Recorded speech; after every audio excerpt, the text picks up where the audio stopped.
Muy buenas tardes, estimados televidentes y radioyentes. Una nueva epidemia de arbovirus está realmente causando estragos en nuestra población y volvemos con un tema que además es muy esperado por la población, la respuesta que está dando o que se prepara para dar completamente la ciencia cubana, convocada por el presidente Miguel Díaz-Canel Bermúdez, quien les dijo, como en la COVID, hay que dar una respuesta de la ciencia cubana al tema de los arbovirus en el país. De ese tema vamos a estar hablando hoy, porque ya la ciencia cubana tiene siempre la tuvo, creo, una estrategia definida y ya se trata de informar cómo está actuándose, cuál es el protocolo y cuáles son las medidas que ya se ponen en práctica para enfrentar las arbovirosis que están afectando tanto al país. Con las buenas tardes se las estoy dando también a mis invitados hoy. La doctora en ciencias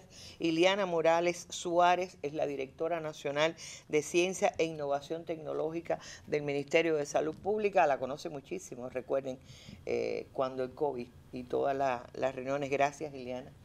El doctor Osvaldo Castro Peraza, experto, es infectólogo del prestigioso Instituto Pedro Curí, el IPK, y además es médico clínico, ¿no? Médico clínico. Es clínico.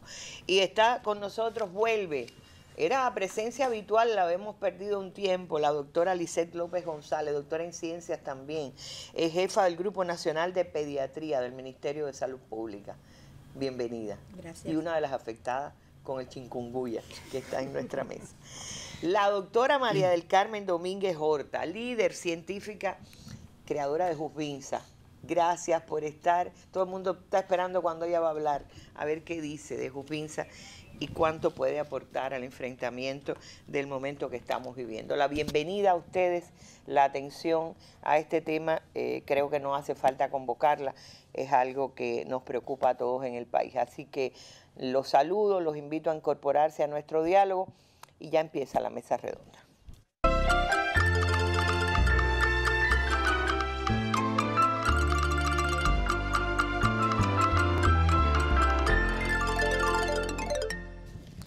Y vamos a comenzar hablando con la jefa del equipo, la jefa de toda esta batalla. Hace solo unas horas presentaron ante el presidente y el primer ministro ya los primeros protocolos, ¿se puede decir, Iliana? Protocolos y estudios. Ajá. Hablemos un poquito de eso, porque siempre se oyen criterios. Bueno, el país no reaccionó a tiempo, no hubo un protocolo previo. ¿Qué podemos responder a esas inquietudes? Y sobre todo, esta respuesta, como si fuera, como se actuó cuando el COVID, ¿qué significa? Sí, muy buenas noches. Te voy a decir, Randy, por la costumbre de venir a la mesa. Es el mismo. Es el mismo con sí, otro rostro. mi querida Arlene, y a todos los televidentes y radioyentes. Gracias por invitarnos, siempre es un placer estar aquí. Voy a responder, pero quiero primero posicionar el tema. Y el tema de chikungunya es un tema que no es nuevo para Cuba, como lo explicó la doctora Lupe cuando la semana pasada estuvo acá y brillantemente, como es ella, una experta internacional, explicaba que la pregunta era por qué no había entrado antes. El tema del chikungunya hoy, en el 2025, se presenta con un panorama dinámico, con focos muy altos de transmisión en 40 países del mundo. Eso es el 2025, ya a la altura de octubre, noviembre. Tiene, al igual que el resto de las arbovirosis, un factor común, un vector que es hoy la invariante que tenemos que trabajar, el mosquito, el Aedes aegypti y también el Aedes albopictus, y produce un número importante de casos, de graves y en algunos casos fallecidos. El chikungunya tiene unos factores desencadenantes a nivel mundial, que por eso nos preguntábamos a veces, bueno, ¿por qué no había entrado antes? Aquí entró un pequeño grupo muy circunscrito en Santiago y no pasó quedó allí. Los factores desencadenantes de chikungunya, que pueden ser los mismos para el dengue, para otros arbovirosis, en primer lugar es el cambio climático. Ese cambio climático que algunas personas dicen que subestiman. Las altas temperaturas. Hoy se presentó en la reunión de expertos y científicos los pronósticos biometeorológicos. cómo influye el clima con el vector. Mientras más calor, por supuesto, más vectores. Claro, el calor, la humedad, es decir, estos climas templados, cálidos. Por otro lado, la gran urbanización que hay en el mundo y en Cuba. Alto nivel de población urbana, urbana, que además en algunos lugares son más hacinados, en otros menos, pero más bien urbana. En tercer lugar, la gran movilidad. Se dice, cuando la COVID fue el ejemplo fehaciente de la movilidad en el mundo, empezó la COVID en un lugar en China y en días y después meses estuvo en el mundo entero. Usted está en China y en pocas horas relativamente está en el otro lado del mundo. Entonces la gran movilidad es otro factor y luego tener un vector competente para transmitir la enfermedad con presencia elevada en muchos países, sobre todo estos climas. Entonces, a todo esto se le suma que cuando se introduce en un país como Cuba, que teníamos cuando entró, ahora en el año 25, un alto nivel de susceptibles, todos éramos susceptibles porque no nos habíamos enfrentado al vector, se produce por otros factores, que es el vector y otros muchos factores, porque siempre en un estado epidémico las condiciones son multifactoriales y multifocales y además son transversales, produce como una colisión entre ese vector que encuentra una población susceptible, una población además que tiene un estado de salud ya predeterminado, dígase en Cuba, con un envejecimiento poblacional elevado, donde prácticamente ya de cada 4 cubanos, 1 tiene 60 años y más. Generalmente los adultos mayores tienen 1, 2 y 3 enfermedades o comorbilidades, que la población en la COVID pues manejó mucho esos datos.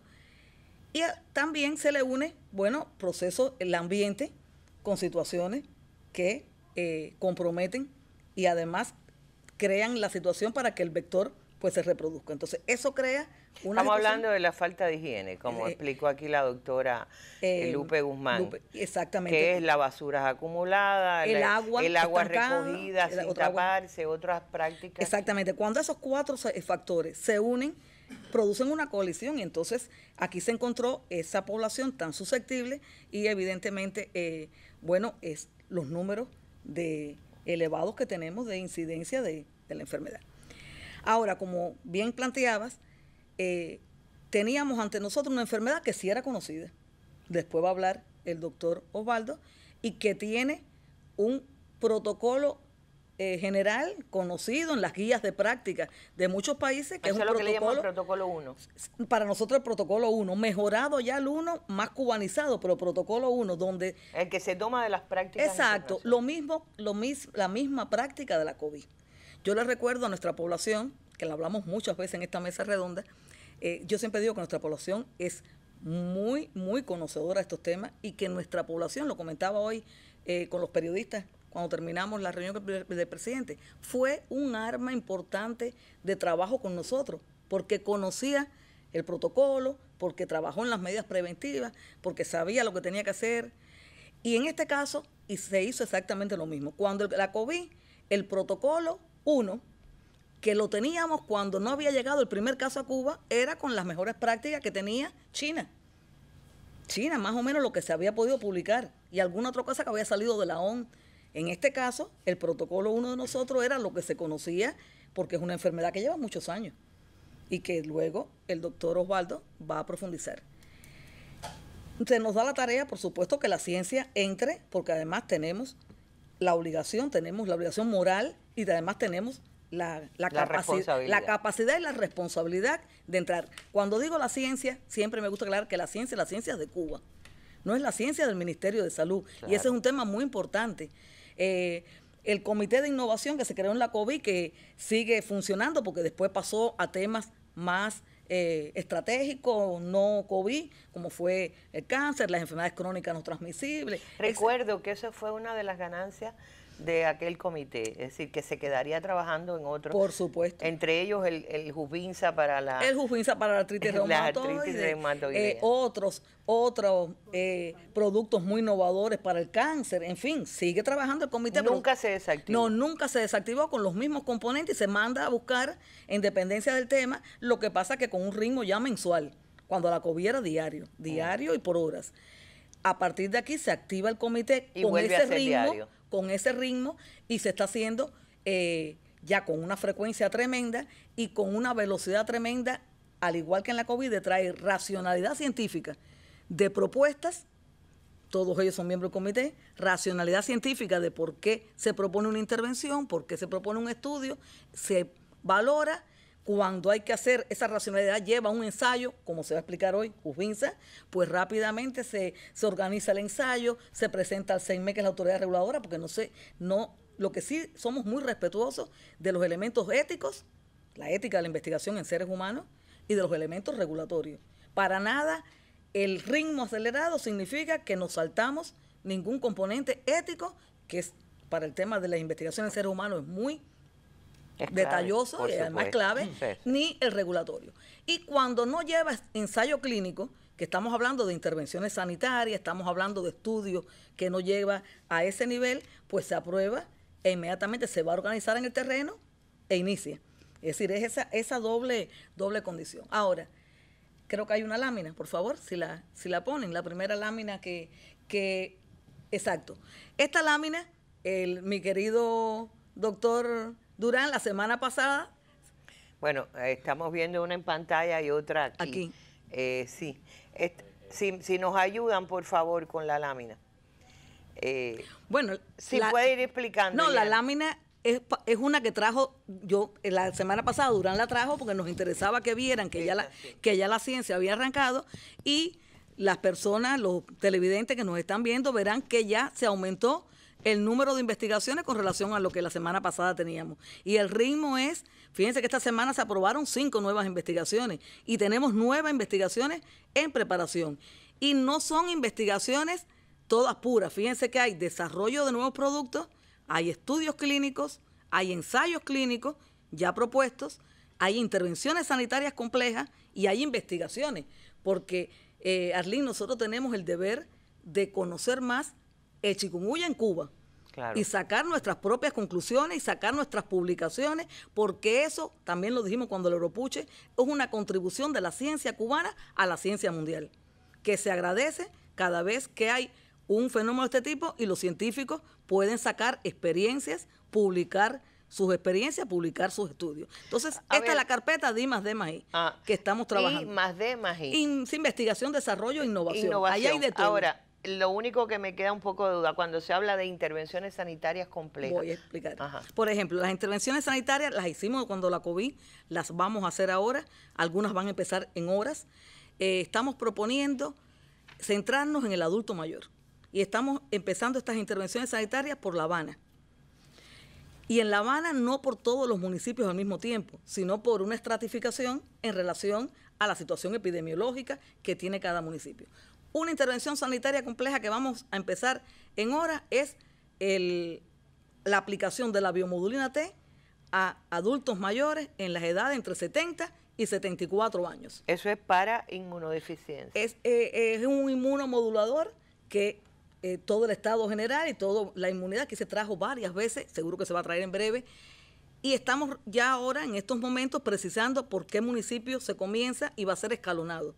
Empiezan 2 municipios esta semana, al final 2, 3, están en el estudio los compañeros de La Habana, 2 la semana que viene, 1, así. ¿La edad? 70, 74. Ahora la población dirá, ¿pero por qué esa edad 70, 74 quedan? Porque también en horas, a partir de esta semana, al principio de la otra, se va a hacer la vacunación, que es muy importante para nosotros, antigripal. Y la vacuna antigripal se va a poner en La Habana a 70. No puede estar junta por eso. Yeah. A los adultos mayores de 75 años y más. Yeah.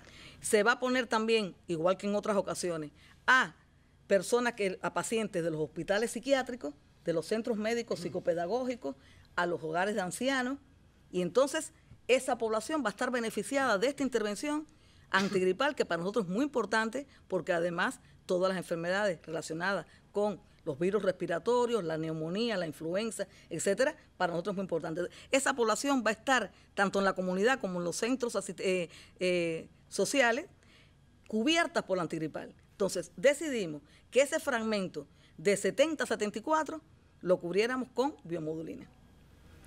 En el caso del resto de las provincias, la antigripal se va a poner a la población de 85 años y más. Y se está buscando, bueno, la otra cobertura de otros productos que estamos discutiendo. Estas son las intervenciones que tenemos aprobadas hasta ahora. En lo inmediato. Sí, y hay intervenciones del producto Curmeri, que también se conoció en la COVID, que además viene de cúrcuma, que ahora en esta etapa muchas personas que han estudiado, que leen, que saben que cúrcuma, se ven los beneficios. Bueno, el Curmeri, que sí es un producto que está en estudios, probado, que tiene una producción industrial, se va también a hacer una intervención a un grupo poblacional de La Habana. Eso es gotas. Está líquido, es por cucharadas, 2 veces al día, se va a comenzar. No está a la venta. No, se va a entregar a ese grupo de riesgo de ancianos solos en determinada edad, estamos hablando 60, 69 ancianos, y se va a entregar también por municipio. Se va a hacer, ahora, estas intervenciones, todas vienen acompañadas por estudios.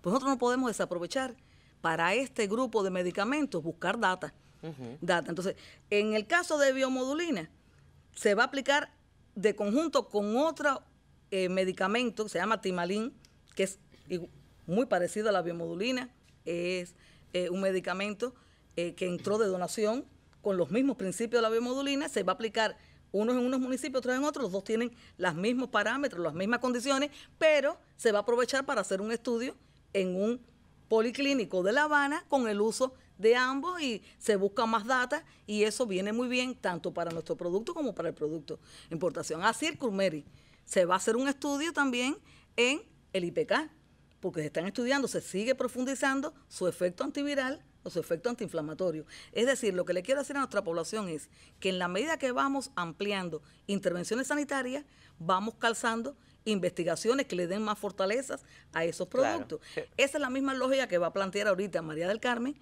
de por qué Jubinsa no se pone a todo el mundo. Claro. No es así, porque tiene que probarse en el escenario de chikungunya. Y eso nuestra población lo entiende perfectamente. Se habla, las personas quieren saber, todo el mundo habla del Polivit. No hay, digamos, existencias como para ahora, pero oí hablar de que hay alguna producción. Hoy se planteó, creo que en próximas mesas se puede dar más información, porque hoy se planteó una posible producción de algún tipo de vitamina que va a tener algunas de esas vitaminas, no creo que sea un Polivit completo, pero hoy se planteó que iba a empezar primero con algunas vitaminas, después se va a ampliar. Se planteó por primera vez hoy, yo creo que en próximas mesas, ese es un tema que le interesa mucho a la población. Correcto. Lógicamente las multivitaminas. Y todo el que consiga las polivitamínicas, ya lo va a decir. Sí, se va a hablar de medidas generales. Ahora, correcto. Volviendo a la lámina. Ajá. Esta lámina es muy interesante. Bueno, la lámina en sí, la lámina es informativa, pero lo que viene atrás de la lámina, lo interesante es lo que está atrás de esa lámina. Lo que está atrás de esa lámina es lo que aprendimos en la COVID. Por eso el presidente, con conocimiento de causa, porque nosotros tuvimos 3 años y medio, casi 4, presentándole toda la semana y él coordinando aquel grupo, nos planteaba, hagan lo mismo de la COVID, porque él sabe cómo se hizo. Y por eso digo, lo que está atrás de esa lámina es lo que es interesante. Lo que está atrás de esa lámina son más de 100, 150, 200 expertos e investigadores buscando más racionalidad científica para hacer nuevas propuestas. En el protocolo de agudo, bueno, lo que le podemos mejorar. En el protocolo de subagudo, ¿qué más se puede hacer? Pero fundamentalmente estamos enfocándonos con mucha fuerza en qué hacer en la etapa de crónico. Esa persona que llega a esa etapa y que llegue con cierta invalidez, con ciertas incapacidad, dolores, secuelas de todo tipo. Las fundamentales son articulares, pero tipo artritis, en fin. Por ejemplo, el viernes el Comité de Innovación va a discutir unos temas que son trascendentales para este tema de la cronicidad. Los reumatólogos, los inmunólogos, un grupo grande, los pediatras, que está el ICE, los clínicos, todos, vamos a estar discutiendo. Bueno, la artritis crónica por chikungunya es exacta, es igual a la artritis reumatoidea, no es exacta, tiene los mismos mecanismos. ¿Qué le da más? Entonces, cualquiera puede decir, bueno, es artritis. No, pero es que para la ciencia las cosas tienen que estar bien determinadas. Ese es uno de los temas que vamos a discutir, por decir algunos. Esta lámina, pudiéramos retrotraernos a la COVID, lo que en la COVID lo teníamos en escalera. Ya este es el protocolo nacional. Ese es el protocolo. Ya el 1, que es la experiencia mundial. Mejorada un poquito con Cuba. Y la 2 sí es cubana. Este es el protocolo 2. Entonces, el protocolo 1.2 ya tiene incorporado todo el saber que hemos acumulado en estos pocos meses. Tiene acumulado ya algunos resultados parciales que hoy mismo, por ejemplo, el IPK dijo sus resultados parciales de los primeros casos atendidos, o los resultados que vieron un poco más adelantados que otros territorios, Matanzas. Y dentro de Matanzas, Perico, y la ciudad de Matanzas y Matanzas en general. Tiene que eso es una fortaleza de nuestro protocolo, por eso el protocolo es ya cubano, tiene una sección interesantísima y además con un rigor tremendo del área de la pediatría, cómo atender la población pediátrica y una sección para los neonatos. Y tiene una sección que la estamos mejorando para el protocolo 1,3 que ya va a salir el sábado, porque lo que tienen estos protocolos que duran 10 días, una semana, porque van mejorando. En la sección de la rehabilitación, la sección de la parte crónica, esa es la que más cambios va a sufrir, porque es donde nos estamos centrando con más fuerza de qué podemos hacer para el número de pacientes que pueda llegar a esa fase crónica. Y ya nosotros tenemos, a pesar de que este protocolo 1,2 tiene un grupo grande de secciones, está muy bien diseñado, ya lo tienen la mayoría de nuestros profesionales, porque ya ha circulado oficialmente por todos los grupos WhatsApp, ya lo tenemos, no lo colgamos en el observatorio que ya abrimos de chikungunya dentro de Infomé, porque ya preferimos que el sábado, con nuevas, en el caso de pediatría, quieren incorporarle nuevas cosas, porque a diario estamos viendo un grupo de cosas que resultan interesantes, vamos a incorporarle un grupo de temas de la rehabilitación, vamos a incorporar un tema de manejo del dolor crónico, un poquito mejorar ese tema, y alguna otra cosa, y ese es el 3. Las investigaciones empiezan a dar más luz en otras cosas. Por ejemplo, cuando hable María del Carmen, con los estudios y el ensayo clínico, los estudios, UFINS en un futuro, da sus resultados, protocolo. Por eso es que es un protocolo en investigación. Claro. Y esa fue la fortaleza del protocolo de la COVID. Es un protocolo que está sustentado por un grupo grande de estudios, ensayos, investigaciones y una parte que no podemos desperdiciar, que es la experiencia en la práctica médica de ver pacientes y decir, ya estamos viendo que si hace este síntoma o esto, este es un signo que puede ser de alarma para la gravedad. Todo eso se va poniendo en el protocolo, porque no todo el mundo ha visto la misma cantidad de pacientes. Por ejemplo, vamos a hacer, que eso es una experiencia de la COVID, lo explicábamos hoy, ya con el estudio que presentó hoy el IPK parcial, los primeros 32 casos, y con lo que nos presentaron en Matanza, de su estudio casi completo, ya nosotros vamos a hacer el árbol de estratificación de pacientes de riesgo. Porque ya se ve, ya cuando hable Osvaldo o que hable Lisset, ya se está viendo cuál es el paciente que tiene mayor riesgo, que la edad, por las comorbilidades, por cómo arranca el propio cuadro clínico y por un grupo de exámenes de laboratorio, ya ellos saben cuál puede ser. Entonces, todo eso pues se va a seguir perfeccionando en ese protocolo. Y como ven a la derecha, hay un grupo importante de estudios que son el corazón que sustentan el protocolo. La caracterización clínica y epidemiológica de lo que está pasando, por ejemplo, en La Habana, en la población adulta, con la población pediátrica y en Matanzas. Claro. Porque Matanzas tiene un grupo de casos ya estudiado y ya sistematizado. Claro, por ahí va el comité. Por donde arrancó. Bueno, ¿y tienen reunión todos los días ahora? No estamos teniendo todos los días porque hay que dejar que se piense, que se evolucione, pero estamos teniendo 2 veces en semana. Se reúnen todos los días, no pueden. Claro, 2 veces en semana, pero sí internamente los acuerdos que salen de una, esto se está caminando. Pues al final todos los días nos vemos para algo, pero reunión así de los expertos, casi prácticamente 2 veces por Ahora, Iliana, efectivamente la población cubana está muy preparada, la población cubana es interesada, una población culta en cuanto a información, al acceso a la información de este tipo también, y lógicamente a veces eso hace que actúen de la manera que no se debe. Estoy hablando porque conozco a muchas personas, no pocas, que se han enfermado y me dicen, no voy al médico porque yo sé lo que tengo que hacer. Ya oí que me tengo que tomar esto, no lo otro, ¿para qué voy a ir al médico? Me siento mal, lo que tengo ganas de acostarme, etcétera.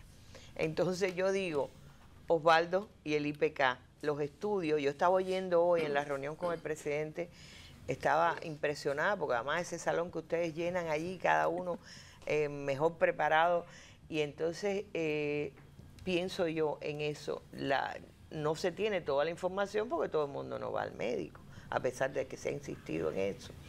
¿Cómo lograr que sin que se reporten todas las personas podamos tener un estudio de verdad realista de lo que es hoy el efecto de la agresión del chikungunya? Chikungunya, me decía hoy una compañera que está enferma. ¿Por qué tú dices chikungunya? Digo, ay, porque me da mucho trabajo decirlo. Y ojalá para que no se me acerque, porque yo tengo muchas comorbilidades. Dígame, Osvaldo. Bueno, buenas noches, Arlene, y un saludo a toda la población que nos oye a través de la televisión, de la radio y de las redes sociales. Es interesante. Tenemos una gran parte de enfermos que no han acudido al sistema de salud. Y la única manera que nosotros podemos ahora levantar esa casuística es haciendo un trabajo activo, que lo estamos iniciando, y visitar casa por casa. Hay que hacer una encuesta. Eso se debe diseñar para por lo menos aproximarnos a conocer qué cantidad de la población ha sido infectada. Lamentablemente hoy hay mucha información en las redes sociales, incluso médicas, algunas con verdades, otras con verdades parciales, y todo el mundo tiene un teléfono celular y entonces está escuchando y leyendo lo que está recomendado y entonces deciden automedicarse y no ir a los centros de salud, lo cual constituye un riesgo importante. Todo el mundo debe ir, no ya solo para contabilizar, sino porque le es imprescindible. La evaluación médica es insustituible. Usted puede leer, y usted puede leer una lámina, una información médica, pero los ojos del médico, el examen del médico, pero además no todos los pacientes son iguales. O sea, no todos tienen el mismo riesgo. Y por lo tanto las terapéuticas y el abordaje también es individualizado, no es la misma receta para todos los enfermos. Entonces, esa evaluación médica es imprescindible.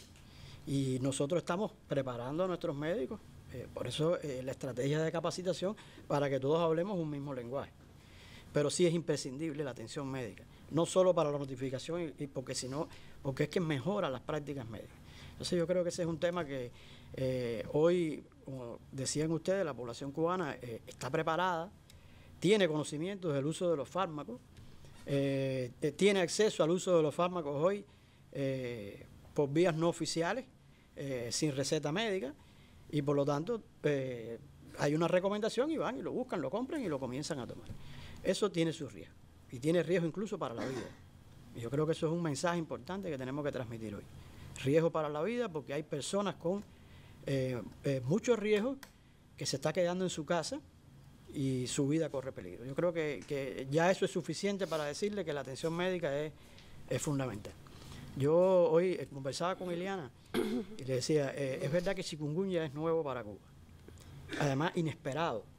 Bueno, la población cubana no esperaba que esto sucediera, y menos en medio del contexto en que estamos ahora, ciclones, bloqueo, crisis económica, en fin. Entonces llega chikungunya cuando ya la región de las Américas desde diciembre del 2003 había tenido grandes brotes, y entonces yo, porque me han preguntado varias veces, bueno, este es lo mismo que ha pasado en otros lugares o en Cuba es más severa. Yo, no, exactamente lo mismo. Claro. El brote que hubo en Brasil fue exactamente igual a este, y tuve la oportunidad de estar allí. Y en Colombia también fue, prácticamente barrió con poblaciones enteras. O sea que esta epidemia, la magnitud de esta epidemia es importante. ¿Y por qué es importante? Bueno, por varias razones. Ya Iliana habló del vector, pero sobre todo es porque la población cubana todo era susceptible. Virgen. así no tenía inmunidad hasta a este virus. Y la otra cosa es que esta es una enfermedad que casi siempre es sintomática. ¿Qué significa eso? Hay muchas enfermedades virales, el dengue, por ejemplo. El dengue, por cada 10, 15 casos que se infestan con el virus dengue, uno tiene síntomas. En chikungunya, por cada 10 casos que se infestan de dengue, de chikungunya, 9 tienen chikungunya clínica. Por lo tanto, eso genera un número de casos significativo. Y esa magnitud de la epidemia tan grande hace de que veas las formas menos frecuentes, incluso formas graves de la enfermedad. Entonces, ya de por sí eso justifica que el criterio médico es fundamental. Entonces, vamos a ir explicando algunas diapositivas que están en los protocolos y algunos conceptos que, aunque la semana pasada se mencionaron, no sobra repetir. Creo que debemos decirlo. ¿Cómo no? Esto no es una enfermedad aguda sola. A diferencia del resto de las arbovirosis, que son enfermedades autolimitadas de 7 a 10 días y acaban. Esto es una enfermedad crónica. No se acaba a los 7, a los 10 días, ni a los 15 días, y continúa su curso. Por lo tanto, lo primero que la población, porque esa ha sido de la gran interrogante, ¿por qué esto no se me quita? No se quita porque la enfermedad no ha pasado, la enfermedad no ha terminado. El fenómeno inflamatorio, que es principalmente articular, decimos principalmente articular porque es una enfermedad sistémica que involucra a todos los órganos, hablábamos ahorita, a todas las células. Incluye miocardio, incluye cerebro, pulmones, riñones, hígado, o sea, todo nuestro cuerpo está infectado. Y en esa fase virémica, que coincide con la fase aguda de la enfermedad, es donde pueden aparecer las complicaciones.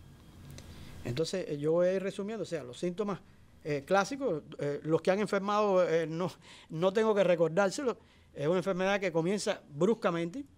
O sea, hay personas incluso que han estado haciendo ejercicio y llegan y comienzan con los síntomas de forma brusca. La fiebre es muy característica. Es la de las arbovirosis la que da la fiebre más elevada. Y puede estar precedida de dolores articulares menores. Pero puede ocurrir que la fiebre sea el síntoma inicial. La mayoría de las personas dicen, no, yo horas antes ya tenía dolor en los hombros, dolores en las manos, cuando aparece la fiebre. Y que esta fase se caracteriza también por una poliartritis importante que afecta a todas las articulaciones simétricas, muy incapacitante.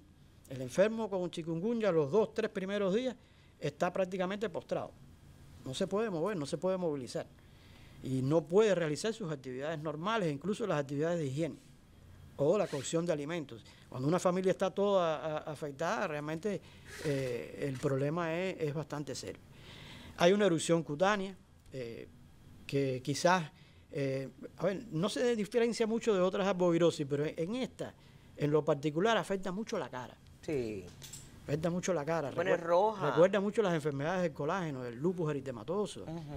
Y es granular, o sea, en el dengue usted se toca el exantema y es liso, no hay nada, pero aquí sí es palpable. O sea, en las personas de tez de piel negra, tú lo puedes palpar. No ves el enrojecimiento, pero puedes palpar el exantema. Hay mialgia, sea dolores musculares, hay dolor de cabeza, todo lo que ocurre habitualmente en una fase febril. Hay una conjuntivitis no purulenta, que se parece mucho a la que producía el Zika. Pero las personas en un porcentaje importante tienen afectación ocular y algunos tienen muchas linfadenopatías, muchos ganglios. Y se preocupan, porque tendré otra cosa, porque nadie nos ha hablado de los ganglios, efectivamente. La próxima lámina, por favor. Y estos son síntomas menos comunes, pero son síntomas que preocupan porque pueden resultar ser graves. La afectación del sistema nervioso central, fundamentalmente, pueden haber episodios de meningoencefalitis, de mielitis y el síndrome de Guillain-Barré, que se había sido descrito en otras arbovirosis como dengue y Zika, también en el chikungunya puede aparecer. Las complicaciones cardíacas, cardiovasculares. Hay una miocarditis con una pericarditis, hay una verdadera pancarditis. Por lo tanto, yo siempre les recuerdo a todos los enfermos, aunque voy a hablar de tratamiento después, que un enfermo de chikungunya tiene que hacer reposo porque sus órganos están dañados. Y corre el riesgo, una persona que esté haciendo actividad física, que sufra un ataque cardíaco. o que sufra una arritmia, porque ya tiene una condición previa que lo predispone, y entonces usted se pone a hacer actividad física, tiene su corazón inflamado y este evento puede ocurrir. También hay afectación hepática, renal, hemorragia. Se habla de que es menos frecuente que en dengue. Bueno, es menos frecuente que en dengue porque en dengue es muy frecuente que haya hemorragias en piel, hemorragias menores, pero las hemorragias cuando se presentan en chikungunya son más graves. Son hemorragias de mucosa, pero son sangramientos digestivos. O sea, no podemos menospreciar las hemorragias en el chikungunya. Y otras que son las dermatosis graves, o sea, las enfermedades graves de la piel, sobre todo en pediatría. Entonces, bueno, la clasificación clínica para que todo el mundo se ubique. Es como si se hubiera quemado la piel. Como si se hubiera quemado. O sea, los médicos lo conocemos como síndrome de Steven Johnson. Es una descamación de la piel. Claro, lo conocemos asociado a toxicidad, no a una enfermedad infecciosa conocida. Parece un quemado, larga toda la epidemia. Y bueno, le decía, la clasificación clínica de la enfermedad la hemos clasificado por formas clínicas en 3 grupos. Un chikungunya articular, que es el clásico, un chikungunya con manifestaciones extraarticulares. Ojo, porque ya este te puede estar avisando de que no estás evolucionando bien. Y es el paciente que además de tener la toma articular, puede tener síntomas neurológicos, cardiovasculares, gastrointestinales. Es muy frecuente que tengan diarreas y diarreas importantes, que lleven al paciente a la deshidratación o el cuadro ocular o dermatológico. Esas son manifestaciones extraarticulares que son significativas y de mucha importancia. Y la tercera forma clínica es el chikungunya grave. Chikungunya grave, que es menos frecuente, pero de alto riesgo. ¿De qué? De desarrollar choque, insuficiencia de órganos, hemorragias graves y compromiso neurológico grave. Por lo tanto, los enfermos de chikungunya tienen que estar pensando que no todo se resuelve con las articulaciones. También hay que cuidar la salud.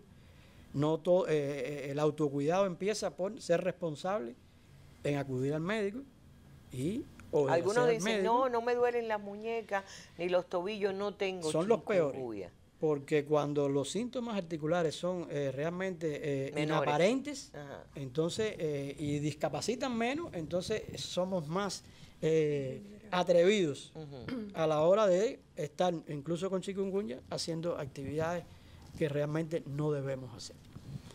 Entonces, las fases de la enfermedad es una fase aguda que se extiende desde el primer día hasta 3 semanas. En alguna literatura te hablan de 2 semanas, pero realmente cuando se hizo esta descripción clínica, porque la enfermedad es una sola, o sea, los que hacemos estas descripciones somos los médicos. Y lo hacemos basado en estrategias, esta se hizo basada en estrategias de conducta, de manejo.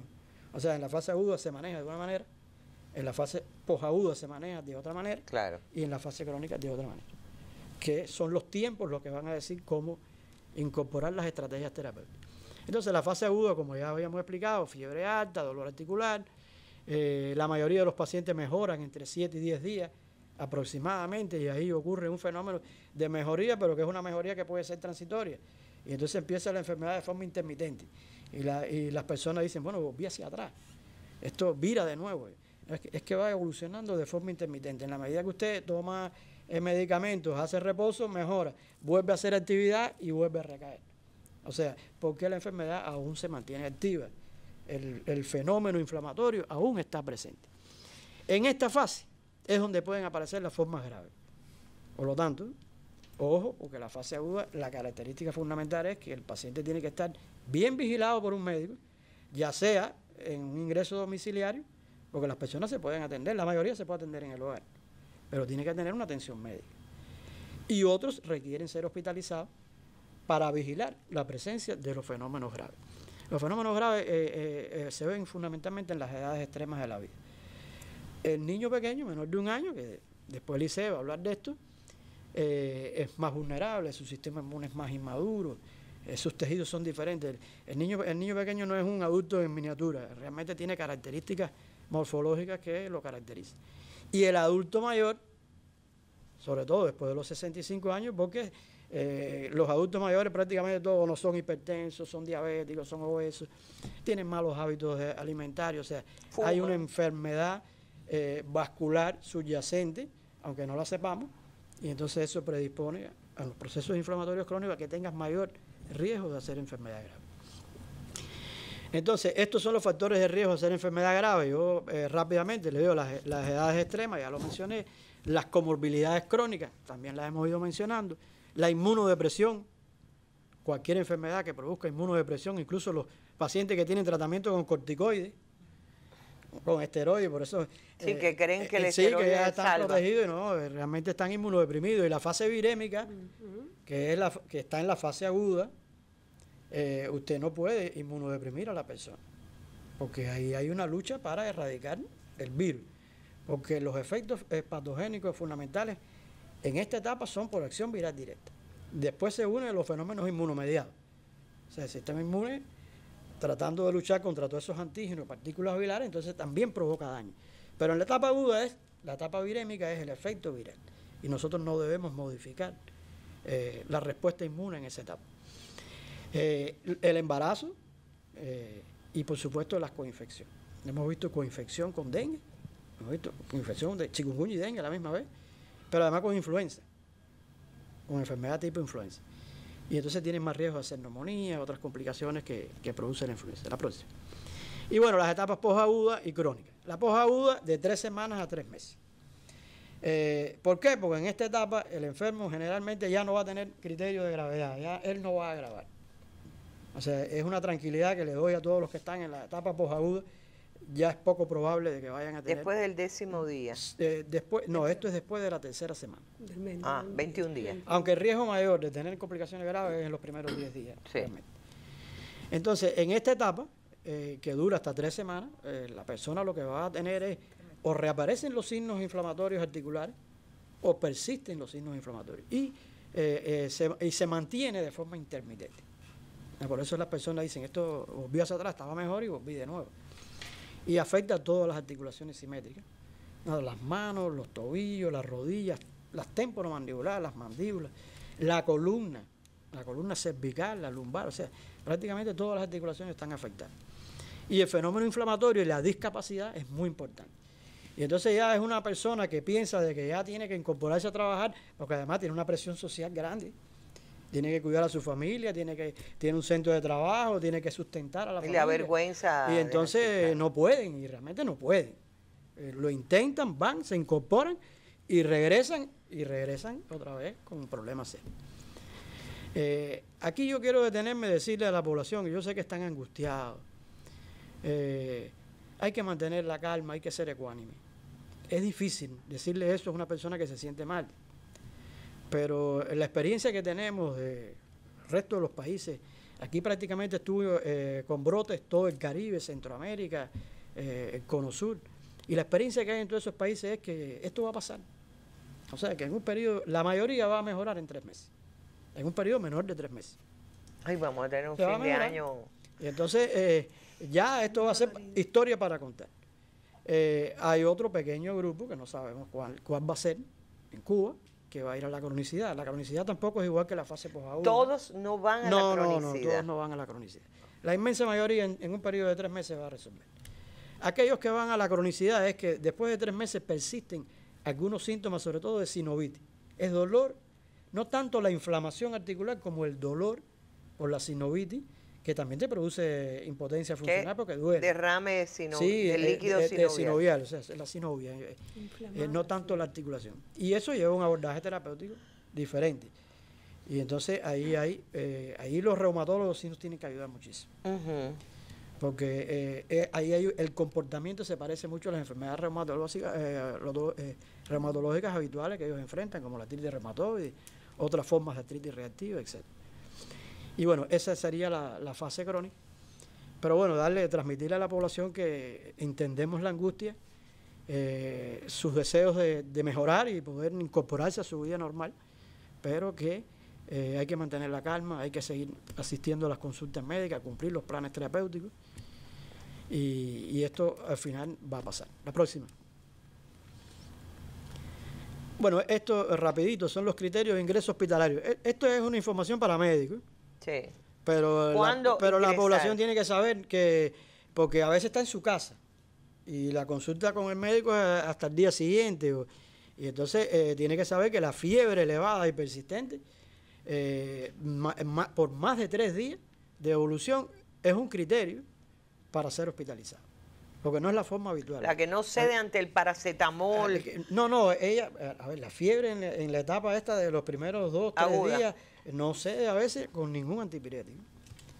Y que genera una gran molestia y angustia, porque con los niños ni hablar. Porque las personas quieren tomar más antipirético, no, las dosis que lleva. Por suerte eso pasa. Y en 2, 3 días ya la etapa febril pasa. Pero si esta se prolonga, se hace persistente después de este periodo de tiempo, entonces sí recomendamos la hospitalización. Siempre pensando que puede ser una forma atípica del chikungunya, pero que también puede haber alguna comorbilidad o alguna coinfección. Porque los médicos no somos divinos. El cuadro clínico del chikungunya es muy claro. Digo que el chikungunya no se confunde con prácticamente nada. Pero usted tiene otra infección que acompaña al chikungunya y es muy difícil saberlo, porque está predominando el cuadro de chikungunya. El paciente deshidratado, con deshidratación moderada o severa, los adultos generalmente se deshidratan por vómitos y diarrea, pero los niños se deshidratan por fiebre. O sea que por eso, y quien puede reconocer eso es un médico. El compromiso de la vía oral, una intolerancia a vía oral, porque usted va a mandar, en los primeros días va a mandar hidratación oral. Si la persona vomita, no puede hidratarse por vía oral, también es un criterio, porque hay que hidratarlo por vía parenteral. La descompensación de las comorbilidades, cualquier tipo de alteración del estado de conciencia. Irritabilidad, trastornos de la conducta, desorientación, eso es inmediato para el médico. Las neumonías o cualquier infección acompañante, manifestaciones extraarticulares, como había mencionado anteriormente, y muy importante, los signos de alarma de choque por dengue, que no tienen por qué estar presentes en chikungunya. Por lo tanto, si le aparece un signo de alarma que sugiere choque por dengue, usted tiene que pensar que puede estar coinfectado con dengue. O si el diagnóstico de chikungunya es oligosintomático, no está muy claro, la persona, ha sido frecuente que se confunda dengue con chikungunya y chikungunya con dengue. Aunque los cuadros clínicos son muy típicos en su forma de presentación, pero a veces no son tan típicos. Y finalmente las condiciones sociales, que nosotros llamamos condiciones sociales. Aquellas personas que viven solos, los ancianos que viven solos, que creo que no sé a quién le oí decir eso, que no hay nadie en la casa que les haga la sopa. Y no pueden valerse por sí solos. Esas personas deben hospitalizarse porque requieren de un acompañamiento. Por lo tanto, yo creo que esto queda claro. La próxima. Bueno, entonces hablar un poco del abordaje, que es lo que también las personas están muy preocupados. El manejo. Y puedo tomar esteroides, y puedo tomar... Bueno, la etapa aguda del chikungunya, el tratamiento principalmente es de soporte. No hay una vacuna, no hay una droga antiviral hasta el momento. Por lo tanto, lo que tenemos que hacer en la fase aguda es garantizar el alivio. El alivio que es aliviar la fiebre y los dolores. Y muy importante, dentro de las medidas generales, es el reposo. Insisto de nuevo en el reposo. Hemos visto personas que han salido incluso a practicar deporte, que el deporte es un ejercicio físico intenso, y regresar para un hospital. Y como les di, insisto en esto, los órganos hay quienes creen que se le alivia el dolor haciendo ejercicio. Y no es así. La etapa aguda es de reposo y reposo absoluto. Y la hidratación. Eso dice que retirar los anillos y la... Sí, eso está también, creo que lo menciono ahí en algún momento ahora de la etapa aguda. Ahí está. Está. Retirar los anillos, porque la inflamación articular después, he visto ya personas que han tenido que cortar los anillos, porque se produce un estrangulamiento de la... O sea, todo lo que sea un torniquete en alguna articulación, un pulso, un anillo, debe retirarse. Y bueno, la hidratación oral. La hidratación oral también hay muchos mitos, hay muchos jarabes de cereza, cualquier líquido que tenga sales. Es bueno. Cualquier jugo de fruta, caldo, sopas, todo es bueno. Yo le recomiendo a las personas que tomen el que les resulte más agradable. Claro. Porque también usted se siente mal, tiene náuseas. No es necesariamente cereza. No, y le van a dar entonces algo que le resulta desagradable, pues entonces no va a funcionar. Algo que le resulte lo más agradable posible. La próxima.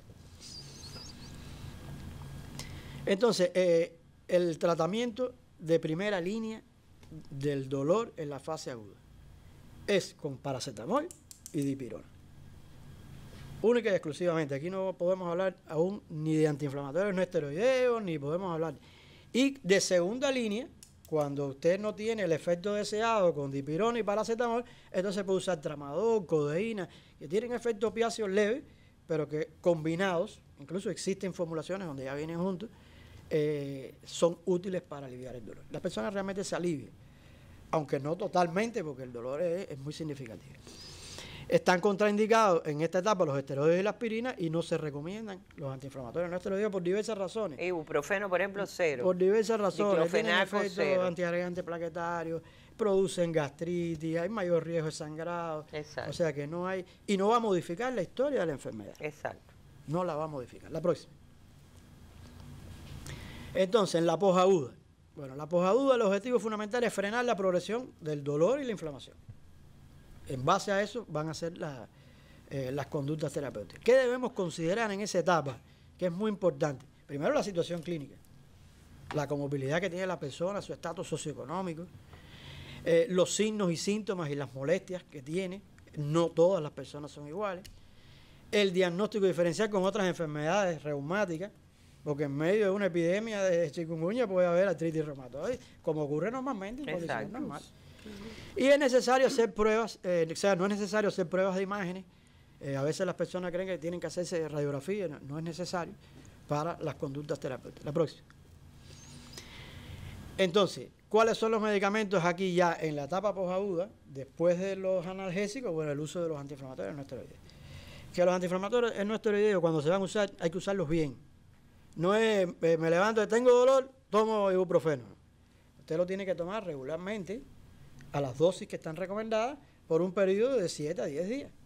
Porque tiene que buscar desinflamar. No, ahí no se usa para no tener dolor. Que es un error porque las personas entonces lo usan de forma inapropiada, o sea, de forma intermitente. Y aquí entra la terapia, la corticoterapia, los famosos esteroides. La prednisona. La prednisona. La prednisona, al final, lo usamos como antiinflamatorio, a dosis pequeñas.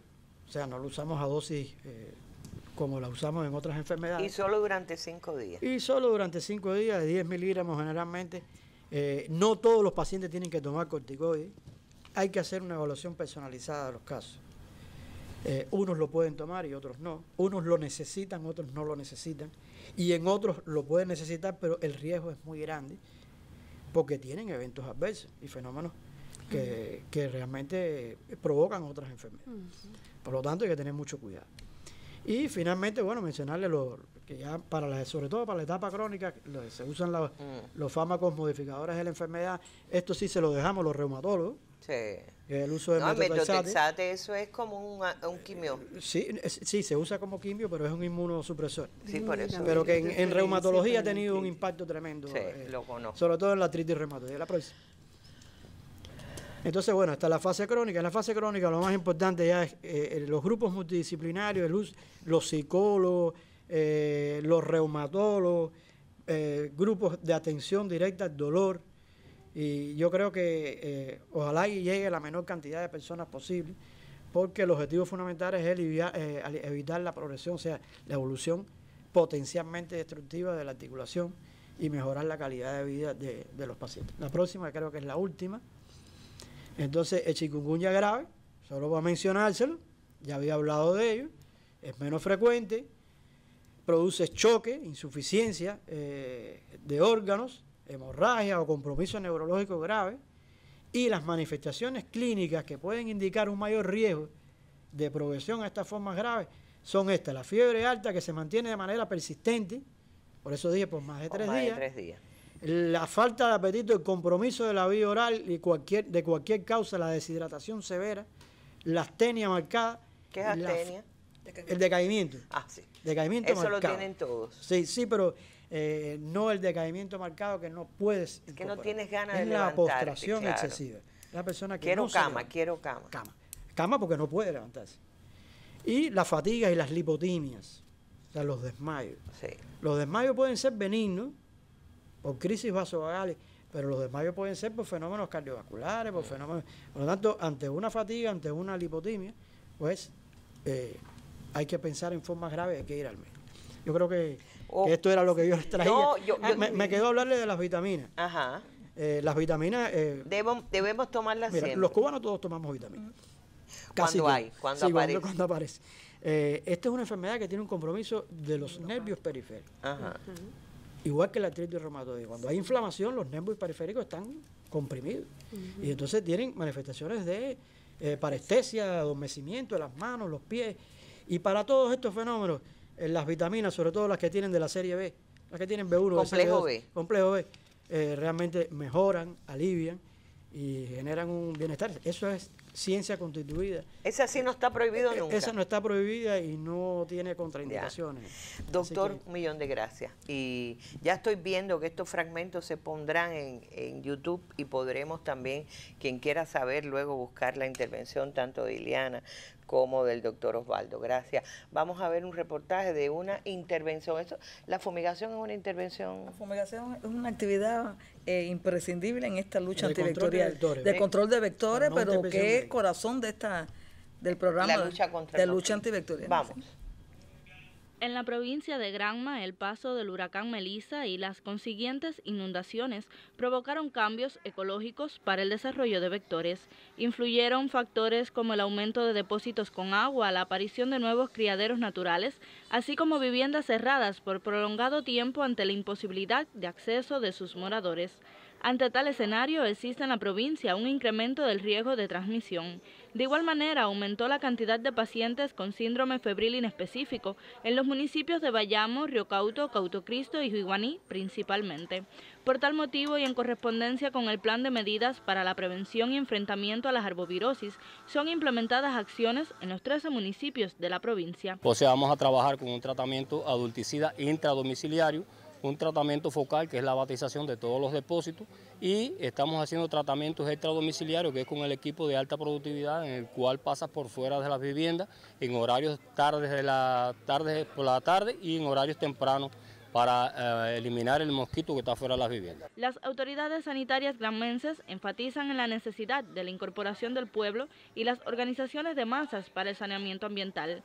La unión coordinada del sector sanitario, el Consejo de Defensa Provincial y la comunidad es vital para contener el brote epidemiológico en medio de las adversidades tras el huracán Melissa. Desde Granma, Sheila Aguilera, Canal Cubano de Noticias.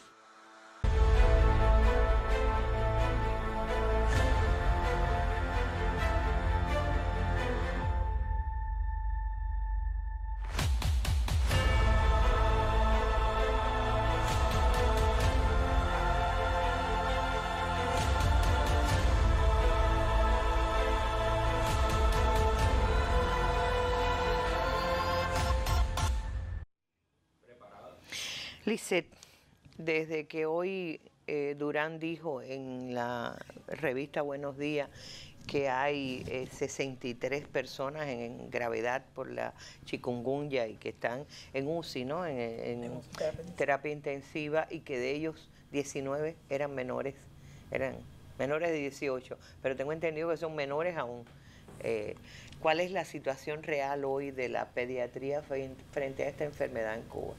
Bueno, buenas tardes, noches, y agradecida por poder compartir una vez más, ¿no? Y intercambiar con la familia cubana, sobre todo un tema que es tan importante, que es la salud de los niños, las niñas y los adolescentes, que siempre genera mucha sensibilidad, una sensibilidad extra.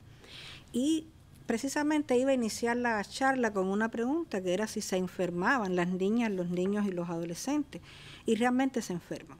Cuando iniciamos el enfrentamiento al COVID, era un mito de que los niños no se iban a enfermar. Y en este caso, esto es una infección viral igual, pero que tiene un mecanismo de transmisión distinto, y por lo tanto todo individuo que sea virgen desde el punto de vista inmunológico, pues tiene riesgo de enfermar y tiene las mismas probabilidades de cursar su evolución que el resto de la población. Esto es un virus que emerge, reemerge, se disemina con facilidad, por lo tanto da un número importante de casos, eleva la demanda asistencial, y es por eso que los organismos internacionales como la Organización Panamericana, la Organización Mundial de la Salud, a sus Estados miembros, de lo cual Cuba lógicamente forma parte, pues ha trazado las estrategias de los triage de evaluación y de seguimiento. En este caso, aterrizado a la población pediátrica, nosotros seguimos los lineamientos que están establecidos y son las poblaciones más vulnerables, como son los menores de 1 año, fundamentalmente los neonatos y los pacientes pediátricos que tengan alguna comorbilidad. Si bien esto es una enfermedad que en su gran medida, como el profesor Osvaldito afortunadamente me antecedió, y eso allana mucho el camino, ¿verdad? Si bien es una enfermedad autolimitada, que su porciento de complicaciones respecto a otras afecciones, a otras enfermedades infecciosas es mínimo, para esa población, para ese paciente que adquiere esa complicación, es el 100%.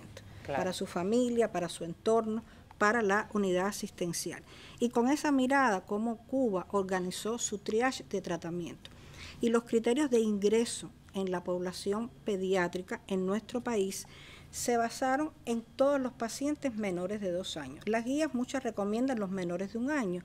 Nosotros fuimos extensivos hasta los 2 años porque recordar que la población pediátrica no es un adulto pequeño, que el niño depende mucho de su desarrollo psicológico, de su desarrollo del lenguaje, y esto es una enfermedad muy sintomática y por lo tanto siempre hay que dar el beneficio de la duda, y nosotros decidimos con los grupos de trabajo, neonatología, pediatría, terapia intensiva, pues ingresar todos los pacientes menores de 2 años.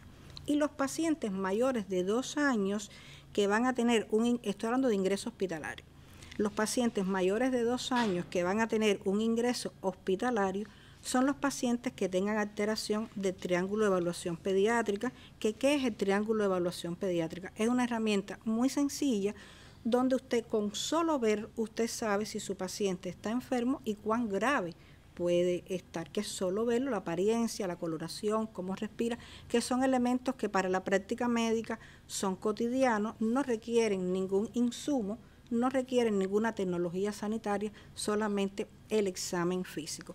Y lógicamente los pacientes que tengan signos de alarma, como Osvaldito, el doctor Osvaldo estaba mencionando, o los pacientes que tengan alguna comorbilidad. Y en pediatría es muy importante tener en cuenta los riesgos biológicos, los riesgos sociales, los riesgos de accesibilidad a los sistemas de salud, que también puntean mucho a la hora de uno definir si su paciente está enfermo, hacia dónde va la asistencia sanitaria, si hacia el primer nivel de atención o si requiere ingreso hospitalario. Y ya el ingreso hospitalario después tiene criterios bien establecidos si va a una sala convencional o a una unidad de atención al grave.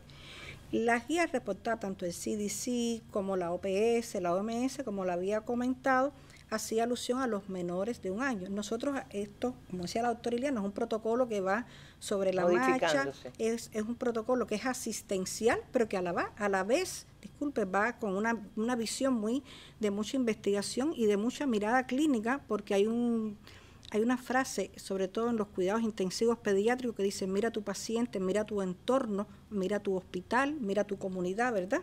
Y entonces nosotros realmente lo que hemos visto en este tiempo que llevamos asistiendo a estos pacientes es que los neonatos tienen un peso importante en esa morbilidad grave y crítica que mencionaba el doctor Durán en la mañana, y dentro de los menores de 1 año, los menores de 3 meses tienen un peso importante que está justificado por la fisiología, por la anatomía de esos pacientes, que realmente, y por su estado inmunológico. Esto es una infección viral, pero que aunque sea autolimitada, no está exenta de complicaciones, y es por eso que estratificar siempre es importante. ¿Lo transmite la madre? ¿Puede transmitir? Ahí vamos ahora. Es una cosa muy interesante, y para no salirme, y ahora le respondo su pregunta, que la población pediátrica desde el nacimiento hasta los 18 años, eso nos da un diapasón amplio de expresiones clínicas, ¿verdad? Ya los adolescentes tienen mucha similitud con los adultos, pero los niños pequeños realmente hemos visto que han tenido características que son muy peculiares. Y precisamente yo pienso que la regla de oro en la pediatría, bueno, que es lo que estamos representando, radica en poder definir bien entre cuáles son los síntomas habituales, esperados o descritos en el mayor por ciento de los casos, y los pacientes que tienen riesgo o que tienen signos de alarma o de gravedad. Eso es un elemento importantísimo a la hora de abordar. El mecanismo de transmisión es lo que está descrito, o sea, la manera más inteligente de abordar esta enfermedad infecciosa, la herramienta más potente que tenemos es reducir el contacto, ¿verdad? Hombre con el vector. Esa es la manera, lógicamente, es la prevención primaria con toda la estrategia que está establecida. Pero específicamente porque los neonatos son un grupo de tanta preocupación y de tanto riesgo, lógicamente por su inmadurez, ¿verdad? Por su manera, por sus pocas herramientas a la hora de enfrentarse a una enfermedad viral que tiene una repercusión sistémica importante. Y sí está descrita la transmisión vertical.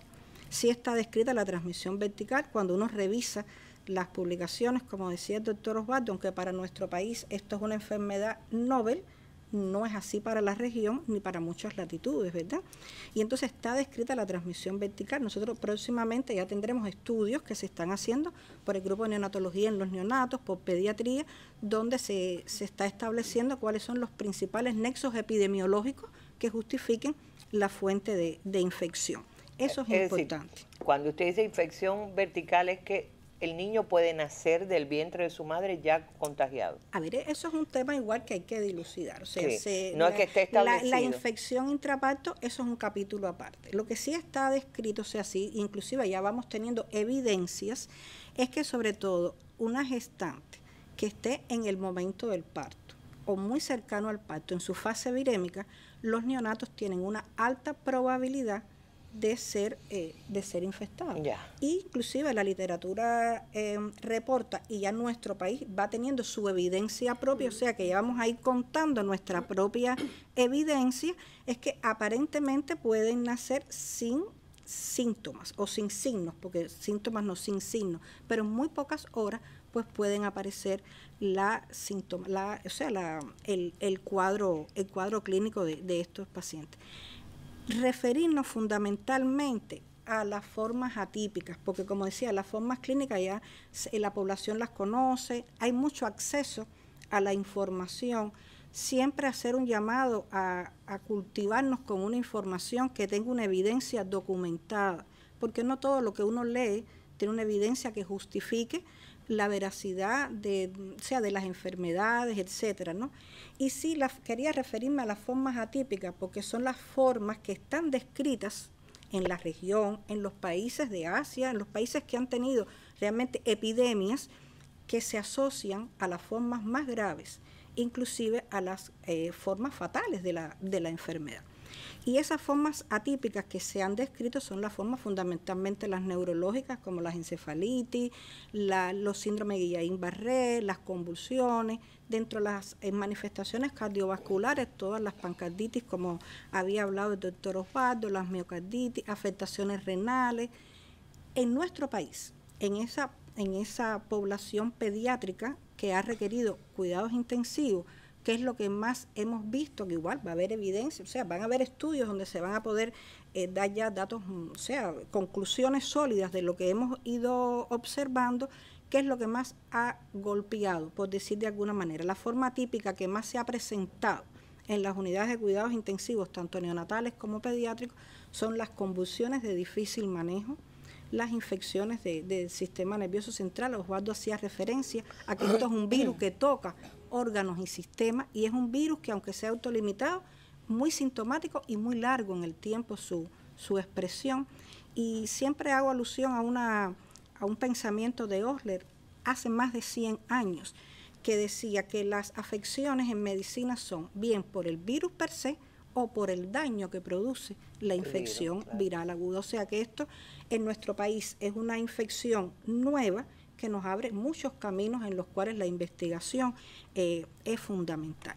O sea, esas son las formas atípicas que hemos visto en el país que han llevado a esos casos graves y críticos, y si los protocolos están bien establecidos. Los protocolos generales, como Osvaldo decía, o sea, la primera fase aguda es un tratamiento muy sintomático. Quiero hacer solamente alusión a la importancia, primero, de no automedicar los niños. Los niños, como decíamos, de 0 a 18 años, por lo tanto, un niño puede pesar 3 kilos y un niño puede pesar 70 kilogramos. Claro. Y la dosificación de los medicamentos es muy importante porque muchas de las manifestaciones atípicas pueden verse por el mismo virus per se, por una respuesta inmunológica exacerbada o por reacciones adversas a los medicamentos también. Por eso es importante. Y quiero hacer alusión a la importancia de la hidratación. Y porque a veces uno revisa y no, todo con agua, todo mandan agua, todo mandan líquido. Y realmente la hidratación tiene una evidencia científica que es un pilar fundamental en el tratamiento. Realmente es la recomendación universal más seria, más económica, más simple, por decir de alguna manera, como lo recoge asimismo la literatura que existe. Y la hidratación influye sobre el control de la temperatura. Si bien no quita el dolor articular, sí se ha demostrado que tiene un impacto importante en disminuir la inflamación, inclusive en lubricar las articulaciones, que son elementos clave en esta afección, sin contar que forma parte de una línea de tratamiento de prevención secundaria, como son las deshidrataciones y todas las disfunciones de órganos y sistemas que se pueden derivar de un paciente que tenga una deshidratación. Y para concluir, una pleca importante en pediatría es la lactancia materna. No hay evidencia documentada de que haya transmisión del virus a través de la lactancia materna. Por lo tanto, tanto la Organización Mundial de la Salud, la Organización Panamericana de la Salud, como todas las ligas de la leche en nuestro país, el Grupo Nacional de Pediatría tiene una comisión nacional que es de lactancia materna, aboga por mantener la lactancia materna en los casos, lógicamente, que sea factible. Inclusive es una recomendación de un alto nivel de incidencia en los lugares en que haya un índice de infestación elevado, porque realmente las ventajas de la lactancia materna sobrepasan con creces los riesgos, los posibles riesgos, claro. Todos los riesgos. Y ya para terminar, Osvaldo hacía referencia a las lesiones dermatológicas. Las lesiones dermatológicas en nuestro país están descritas, pero en nuestro país fundamentalmente se han visto igualmente en los menores de 3 meses. Y son dermatosis vesiculares, lobulosas, que suelen lucir como gran quemado y realmente tienen un manejo muy complejo. En los niños, al igual que en los adultos, la disminución de la fiebre no se asocia con un agravamiento del cuadro, pero, ojo, una persistencia de la fiebre o una fiebre que altere los elementos que hemos ido mencionando, sí son signos de tener en cuenta. Y para concluir, siempre, como toda enfermedad infecciosa, lo más importante es la prevención. La prevención primaria, como se ha ido hablando a lo largo de todos estos días, en los cuales la misión está en cortar, en eliminar, en disminuir la exposición al vector, tanto con el saneamiento como se hace extradomiciliario, como con la responsabilidad familiar intradomiciliar y sobre todo con los lactantes, que ya dijimos que era un grupo muy vulnerable. ¿A los bebés no se les puede poner repelente? Bueno, los bebés, yo pienso que en este minuto, si usted los arropa y tienen sus medidas de prevención, inclusive sus mosquiteros, hay que tener mucha precaución, porque los bebés son 1 mes y son de 10 meses. Claro. Y hay que ver el estado previo de la piel, inclusive hay que ver la calidad de repelente, porque claro, realmente podemos causar otra dificultad. Gracias. Estaba oyendo a Lisette y recordé muchos médicos que conozco, cuando le he consultado por un niño de la familia o algo, dicen, no, soy médico de adulto. A los niños no se les medica si no es un médico, un pediatra. Y esta doctora que está aquí, esta persona que está aquí, esta heroína que está aquí, y yo le pongo el título porque lo conozco, enferma de chikungunya, todavía estás en fase, no está en la fase aguda, 27 días. Pero no ha dejado de estar en la terapia intensiva cuidando a sus niños y a sus niñas en el hospital de Marianao. Gracias, Lice. Y realmente en nombre de todos los padres que han podido ser salvados por ti. Voy para otra heroína que ha salvado a tantos, porque María del Carmen Domínguez, la creadora, buscando cura para esa terrible enfermedad que es la artritis reumatoidea. Ella encontró ese medicamento, creó ese medicamento que salvó a tantos lo digo porque lo dijeron los expertos, es decir, repito lo que dijeron los expertos, salvó a tantos con la COVID. María del Carmen, nos quedan pocos minutos, quiero sencillamente hablar un poquito. Hubo una reunión en Matanzas y alguna gente se ilusionó de que ya viene el Jubinsa, está aprobado. ¿Cuál es la realidad? Hoy la comentaba con el presidente, pero me gustaría informar a la población. Bueno, buenas noches, Ailín, a mis colegas y a los amigos televidentes y radio oyentes. Bueno, Jubinsa ha sido creado por un grupo de investigadores. Yo he liderado ese grupo, pero es el trabajo de muchísimos colegas en el CIGB. Es un fármaco que fue inicialmente diseñado para el tratamiento de las enfermedades autoinmunitarias, específicamente la artritis reumatoide. Nuestro pueblo conoció mucho de Jubinsa porque se reposicionó para el tratamiento de las formas graves y críticas de la COVID-19. Calculamos que en nuestro país más de 15.000 pacientes con COVID en esos estadios tan difíciles fueron tratados con Jubinsa y la recuperación fue de más del 85%. Ahora bien, en este contexto actual son muchas las personas que saben que como el medicamento fue diseñado para la artritis reumatoide, y esta enfermedad de chikungunya, como han explicado los profesores, se caracteriza en ya la fase final y bueno, desde los inicios por dolores articulares, inmovilidad. En los pacientes, pues Jubinsa puede ser utilizado. Pero eso lleva implicaciones éticas, porque nosotros no podemos usar en nuestra población un fármaco que no haya sido estudiado en esa enfermedad. O sea, es una responsabilidad ética de los investigadores que estamos a cargo de el medicamento. Y lo primero que hacemos entonces, hay unas láminas que me van a ayudar, es centrarnos en estudiar. Ya los profesores hablaban acerca de los signos y síntomas de la enfermedad, pero nosotros profundizamos en lo que ya la literatura científica tiene descrita como la fisiopatología, cómo es que se comporta, digamos, dentro del organismo este proceso inflamatorio. Sabemos que el mosquito es el transmisor, inocula el virus. La piel es la primera barrera de defensa que tiene el organismo. Sin embargo, ahí en la piel el virus infecta a varios tipos celulares y empieza a diseminarse, a replicarse.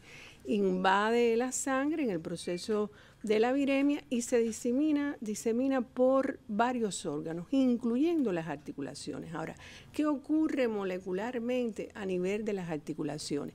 Que el virus entonces infecta un conjunto de células que forman parte de las articulaciones, como son las células sinoviales. ¿Qué sabemos? Que ocurre una sobreactivación de los macrófagos, que son células propias de la defensa, que hay un aumento de las citocinas, aquellas citocinas que hablábamos tanto durante la COVID, pero que median la inflamación. Y algo muy interesante es que hay una disminución de los linfocitos, de los glóbulos blancos que regulan la inflamación, que son las células T reguladoras. Entonces, la pregunta científica es, en este contexto, Jubinsa es racionalmente posible usarlo, pudiera tener efecto. Vamos a la otra lámina.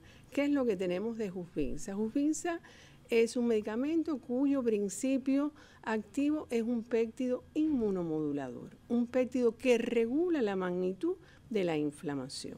Lo hemos evaluado en artritis reumatoide. En la artritis reumatoide hemos demostrado que hay una disminución de la inflamación articular, disminución de los reactantes de la fase aguda, de las citocinas proinflamatorias, de anticuerpos patogénicos que están presentes en las enfermedades autoinmunitarias y aumenta la calidad de vida de los pacientes.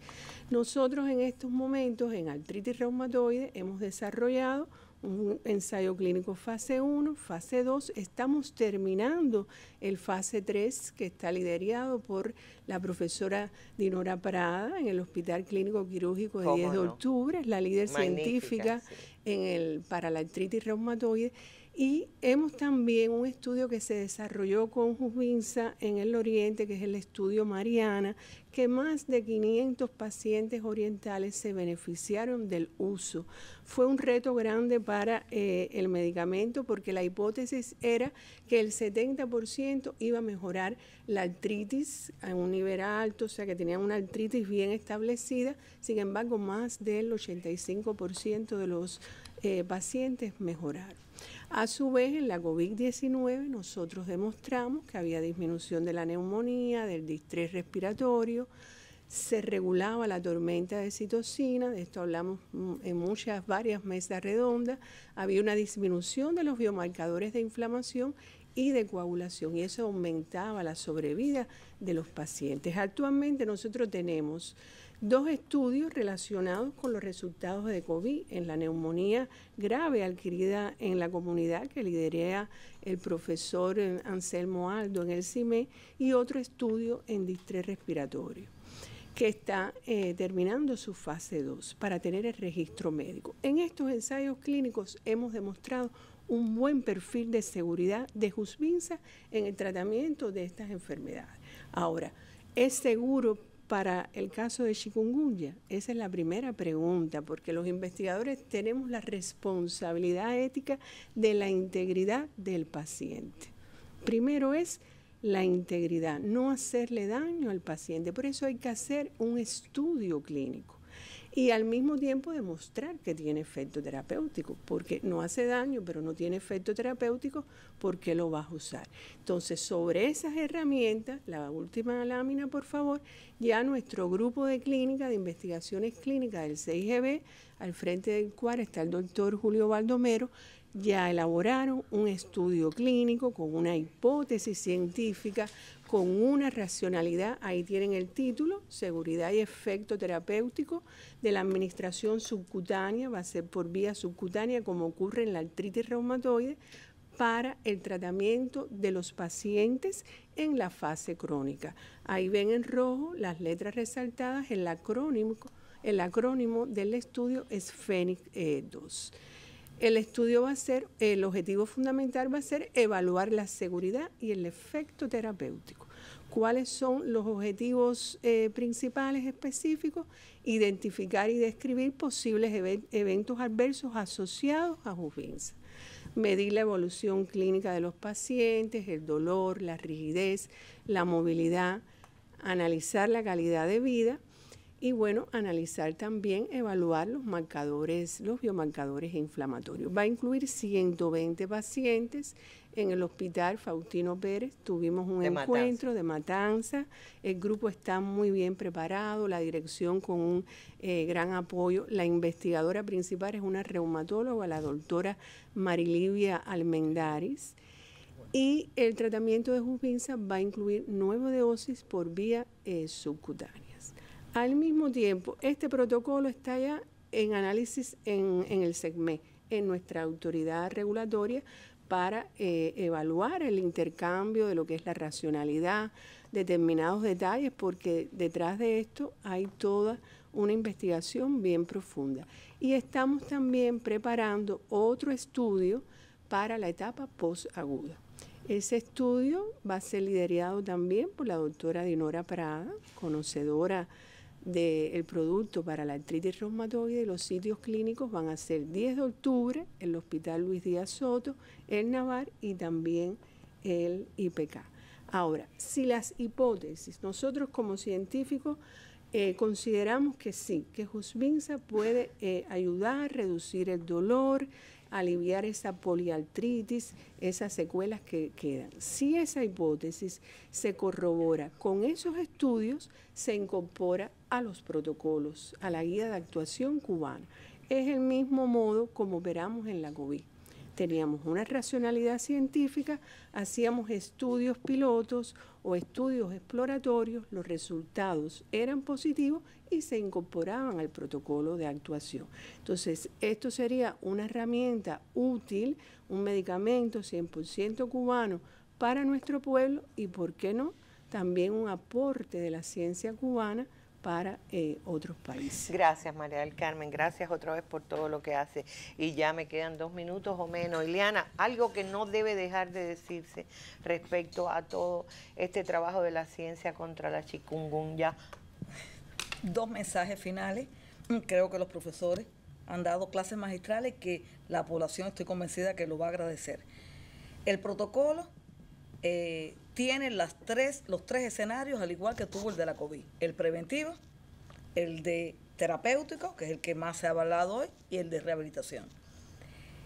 Pero En factor común para hacer frente a estas arbovirosis y a otras que vendrán, hay una invariante, hay una primera prioridad en el país, que es el vector. Por tanto, nosotros en esa etapa estamos trabajando en mejorar el protocolo, vamos a trabajar en las 3 fases, fundamentalmente en la crónica, pero en todas, pero no podemos descuidar lo que me preguntabas, el tema de la lucha antivectorial. La lucha antivectorial que lleva todo lo que lleva ese campo, que es un campo de la ciencia, que aquí lo he explicado varias personas, y tiene también la autorresponsabilidad de nosotros, de todos los cubanos, y muchas cosas más que podemos hacer.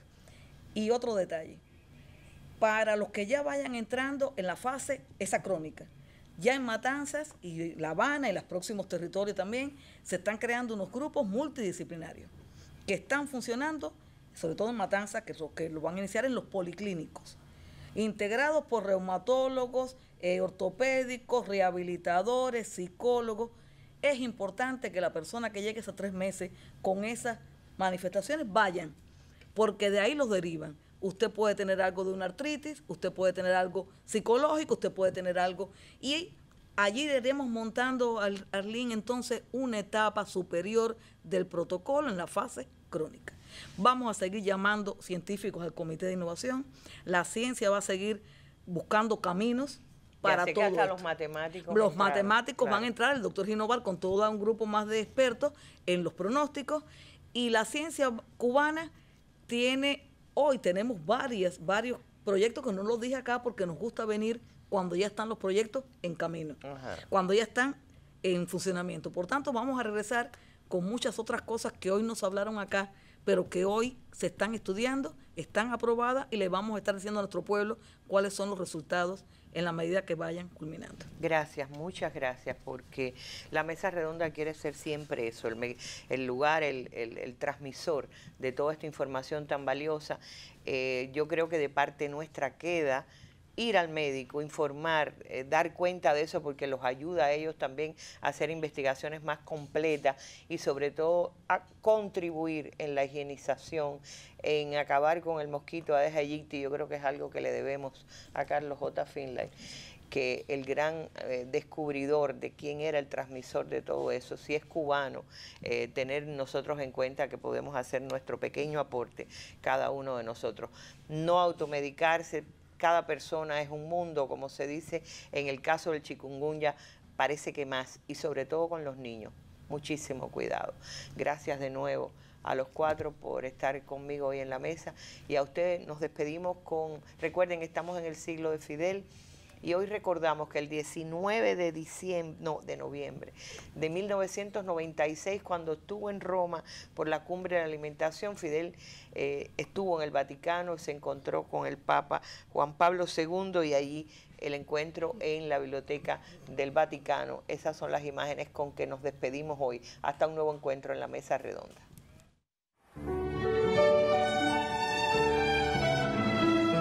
En la mañana del martes 19 de noviembre, Fidel es recibido por el Papa Juan Pablo II, máxima autoridad de la Iglesia Católica y del Estado de la Ciudad del Vaticano, en su biblioteca privada del Palacio Vaticano, donde sostienen una conversación privada de media hora de duración. Santità, il Presidente del Consiglio di Stato della Repubblica di Cuba.